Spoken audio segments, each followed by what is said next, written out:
कहानी की शुरुआत होती है सॉन्ग नाम के एक अमीर आदमी से जो बुसान के बैरन बैंक में मैनेजर के तौर पर काम करता था। ऐसी ही एक सुबह सॉन्ग काम के लिए तैयार हुआ और अपनी बेटी साशा और छोटे बेटे टॉम के साथ घर से निकला। उसका प्लान था कि पहले दोनों को स्कूल छोड़ेगा और फिर ऑफिस चला जाएगा। लेकिन जैसे ही वो कार में बैठे तो सॉन्ग ने एक अजीब सी बदबू महसूस की, लेकिन उसने इस पर ज्यादा ध्यान नहीं दिया। अपनी बीवी को बाय बोलकर उसने गाड़ी चला दी। थोड़ी देर बाद सॉन्ग ने पास ही कहीं फोन बजते हुए सुना और अपनी बेटी से फोन उठाने को कहा, लेकिन लड़की ने कहा कि ये मेरा फोन नहीं है। तब सॉन्ग ने ग्लव कंपार्टमेंट चेक किया तो उसे वहाँ पर फोन पड़ा हुआ मिला, जिससे वो पूरी तरह हैरान हो गया। अब उसने सोचा कि शायद ये ड्राइवर का फोन होगा। जैसे ही उसने फोन उठाया तो दूसरी तरफ से एक अनजान आदमी ने कहा कि मेरे पास तुम्हारी गाड़ी के बारे में खुफिया जानकारी है। लेकिन सॉन्ग को लगा कि ये कोई स्कैमर होगा, इसीलिए उसने तुरंत फोन काट दिया। पर फिर सॉन्ग की नजर उस फोन के वॉलपेपर पर पड़ी, जिसमें उसी के परिवार की फोटो लगी हुई थी।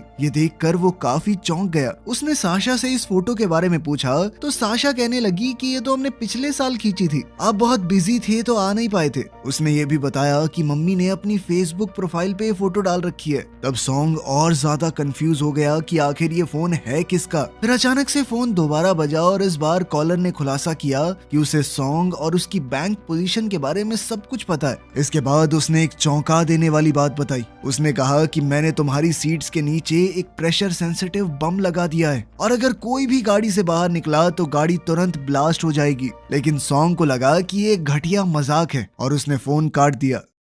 फिर थोड़ी देर बाद सॉन्ग एक गैस स्टेशन पर पहुंचा और जैसे ही वो गाड़ी से उतरने वाला था तो उसके फोन पर फिर से एक कॉल आया। इस बार कॉलर ने पूछा कि तुझे गाड़ी में कोई अजीब सी महक नहीं आई, और तब जाकर बैंकर वाकई में डर गया। उस आदमी ने खुलासा किया कि मैं बहुत समय से तुझे ट्रैक कर रहा हूँ और अगर वो गाड़ी से बाहर निकला तो उसके बच्चे कुछ ही सेकंड में मर जाएंगे, ये पक्का है। उसी वक्त पेट्रोल पंप का एक एम्प्लॉय वहां आ गया और सॉन्ग पर चिल्लाने लगा कि गाड़ी से उतर के पेट्रोल भर लेना, टाइम पास क्यों कर रहा है। पर एक डरे हुए सॉन्ग ने उसे कुछ पैसे दिए और कहा कि भाई तू ही भर देना। इसके बाद सॉन्ग गाड़ी चलाता रहा और कॉलर के कहने पर उसने अपनी सीट के नीचे हाथ डाला, जहां उसे सच में एक बम मिला, जिससे वो पूरी तरह घबरा गया। कॉलर ने बताया कि इसका डेटोनेटर मेरे पास ही है, अगर तूने पुलिस को बुलाने की कोशिश भी की तो मैं तुरंत बॉम्ब को ब्लास्ट कर दूंगा। बेचारे डरे हुए सॉन्ग ने पूछा कि तुम्हें चाहिए क्या। तब कॉलर ने डिमांड रखी कि 1.7 बिलियन वॉन यानी कि 10.5 करोड़ रुपए लगभग मेरे अकाउंट में डाल दो और साथ ही 6 करोड़ रुपए कैश भी चाहिए। सॉन्ग ने कहा कि मेरे पास इतना पैसा कहाँ है, लेकिन कॉलर ने कहा कि तू इतने बड़े बैंक का मैनेजर है, इतनी रकम जमा करना तेरे लिए मुश्किल तो नहीं होना चाहिए।